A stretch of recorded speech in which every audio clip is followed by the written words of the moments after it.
Ya, sekarang saya akan coba menjelaskan bagaimana cara membuat player ini dia bergerak ke arah kanan, kiri, atas, dan bawah. Silakan Anda buka folder Action Script, kemudian buka file nomor 2, oke, blok semua, kemudian copy, ya, kembali ke scene game, kemudian klik Action, buka Action Frame, atau tekan F9. Oke. Nah, ini tadi nomor 1 sudah saya jelaskan di tutorial sebelumnya. Ya, ini langkah pertama artinya nomor 1. Kemudian sekarang langkah kedua, Anda boleh enter untuk memberikan jarak, ya, paste di bagian bawah sini.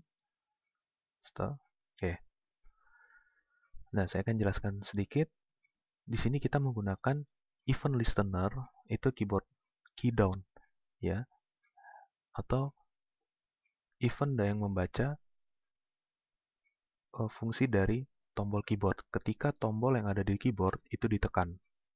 Oke, jadi semua tombol yang ada dalam keyboard tekan. Nah, tapi nanti di sini kita akan lebih spesifik kita jelaskan itu dengan menggunakan key code, ya. Jadi ketika tombol keyboard up saja atau left, right, dan down yang kita gunakan di sini.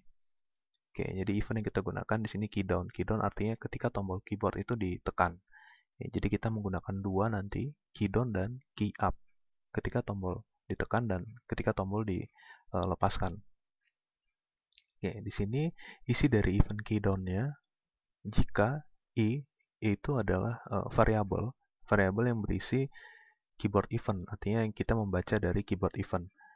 Oke, key code ini dia membaca kode ASCII. Anda bisa mengganti di sini kode ASCII.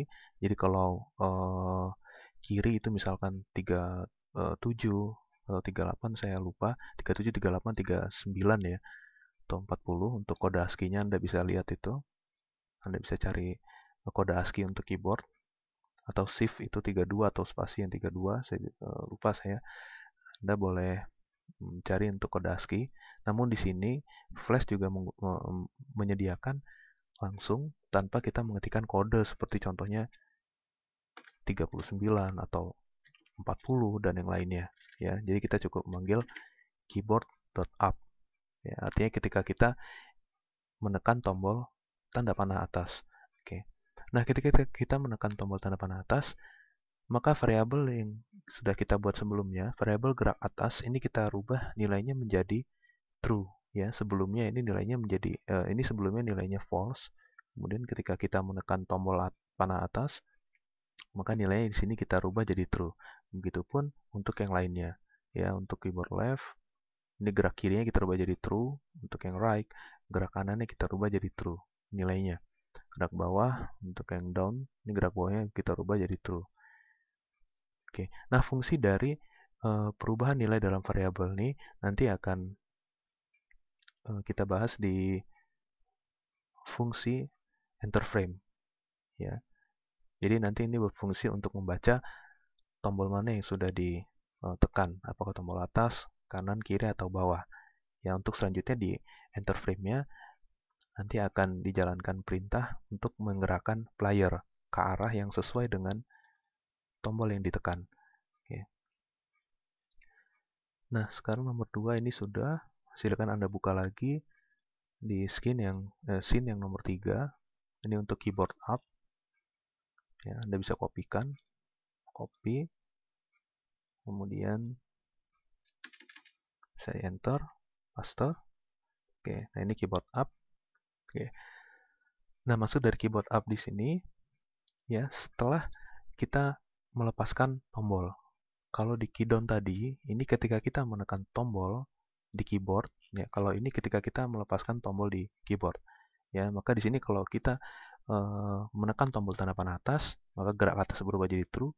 Namun setelah kita mengangkat tangan dari tombol, maka gerak atas ini nilainya berubah kembali menjadi false. Dan di sini player.goToInStop itu dia diam belakang. Diam belakang itu kalau di dalam playernya, ini Anda bisa buka lagi, diam belakang itu di sini, ya. Jadi ketika kita menekan tanda panah atas, maka dia akan berjalan ke atas, dan ketika tombolnya kita angkat, maka dia akan diam. Keadaannya dia akan berada di frame kelima atau di label diam belakang, ya. Maka dia akan diam seperti ini. Baik, saya akan coba. Anda dapat mengontrol enter.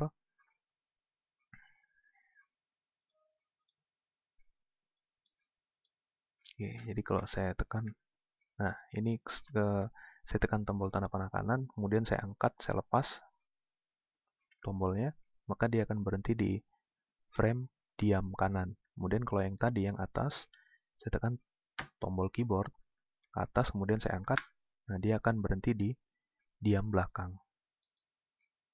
Nah, dia akan berhenti di sini, ya, sesuai dengan script yang kita masukkan tadi. Oke, jadi kalau gerak atas, ketika tombol keyboardnya kita lepas, maka player akan berhenti di label diam belakang. Begitupun yang lainnya, diam kiri, diam kanan, diam depan. Ya. Oke, selanjutnya Anda dapat membuka kembali filenya, buka file nomor 4.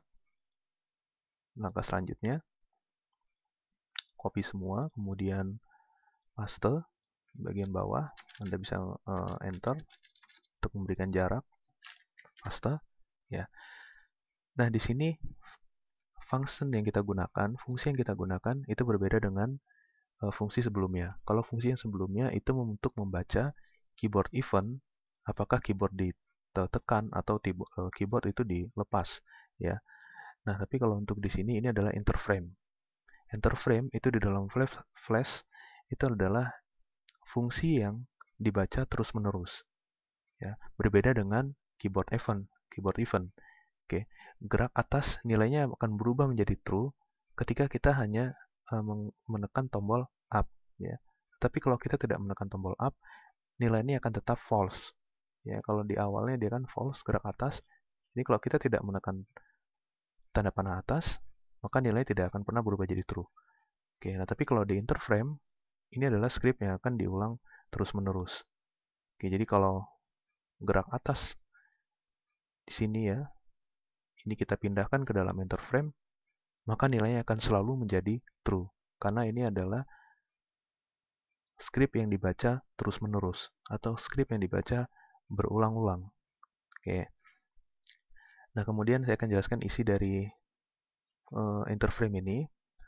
Mengapa di atas kita membutuhkan variabel gerak atas, gerak bawah, gerak kiri, dan gerak kanan. Oke. Nah, ketika kita menekan tombol tanda panah atas, maka nilai gerak atas itu akan berubah menjadi true. Dan ketika dia true, pada interframe, jika if gerak atas sama dengan true, maka player.y itu minus sama dengan kecepatan. Ya. Kecepatan itu nilainya 4. Oke. Minus itu artinya y dari player itu akan berkurang. Ya, akan berkurang terus-menerus selama kita menekan tombol keyboard down. Ya, selama nilai ini true. Oke, selama nilai gerak atas ini true, maka script yang ada di dalam ini akan dibaca atau akan dieksekusi secara berulang kali, ya, secara terus-menerus. Oke.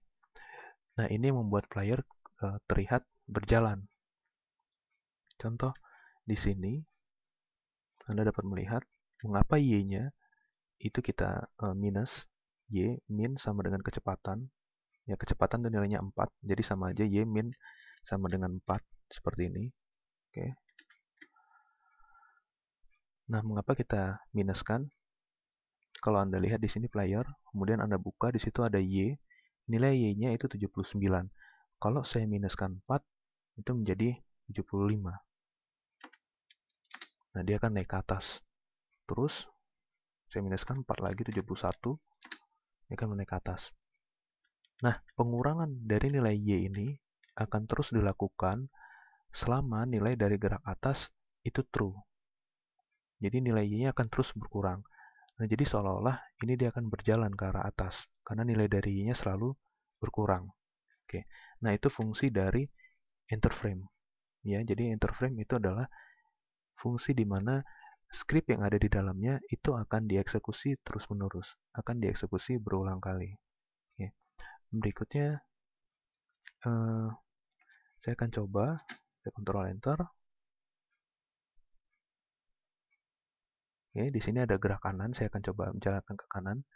Ya, jadi ketika gerak kanan true, untuk X-nya dia akan bertambah. Ya, ini kalau saya jelaskan, dapat melihat nih, nilai X-nya 108 bertambah jadi 104, dia akan bergeser ke arah kanan. Oke, terus menjadi 108. Oke. Nah, penambahan ini akan terus dilakukan selama gerak kanan itu nilainya true. Nah, sedangkan gerak kanan di sini true, ini akan tetap true, ya, selama saya menekan tombol kanan. Ya, jadi selama saya menekan tombol kanan, keyboard kanan, tombol keyboard yang arah kanan, nilai dari gerak kanan ini akan true terus, ya, nilainya akan selalu true. Nah, ketika di enter frame, jika gerak kanan itu nilai true, maka ini akan selalu diulang. Jadi playernya X-nya akan terus bertambah. Jadi seolah-olah dia berjalan ke arah kanan. Jadi kalau saya coba, oke, nah seperti ini. Ini ke arah kiri, ke arah bawah, ke arah kanan. Ya, namun dia belum bisa masuk di mesh-nya ya. Namun ini sudah bisa berjalan. Oke. Nah, jadi setiap saya arah kanan, gerak kanannya true, maka nilainya akan bertambah terus X-nya. Maka dia terlihat seolah-olah itu berjalan. Padahal di sini kita hanya menambahkan nilai X-nya. Ya, jadi sehingga di situ terbentuk seperti animasi berjalan ke arah kanan, kiri, atau atas dan bawah. Ya, di sini kita menggunakan properti dari X dan Y sebuah objek untuk menganimasikan gerakan. Ya, ya berikutnya saya akan lanjutkan untuk player agar dia terdeteksi dengan mesh yang ada di sekitar. Jadi agar tidak keluar-keluar dari jalannya ini.